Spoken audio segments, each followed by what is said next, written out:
मोठ्या प्रमाणात आपल्याकडे डेव्हलपमेंट होत आहे. आपल्या भाईजीचं लक्ष आहेच.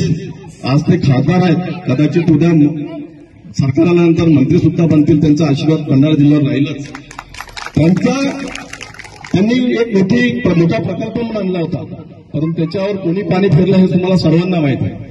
भाजपमध्ये राहून ज्या माणसांनी फक्त शेतकरी पुत्र म्हटलं आणि नुसत्या घोषणा दिल्या, फक्त लोकांना नौटंकी करून रडवून निवडून येतो आणि एवढे वर्ष निवडून आल्यानंतर डेव्हलपमेंट काही शून्य आहे, त्या माणसाचं नियोजन शून्य आहे. त्या माणसांनी भाईजींना पण बदनाम केलं. आणि मला एक म्हणायचं आहे की एवढ्या मोठ्या स्कीम्स कुठे आल्यात तर ग्रामीण भागामध्ये आल्या. शहरामध्ये असतील, परंतु ग्रामीण भागाचा विकास मोठ्या झपाट्याने होत आहे. लोकांना कळत आहे की केंद्रामध्ये काय होत आहे आणि काय होत नाही आहे.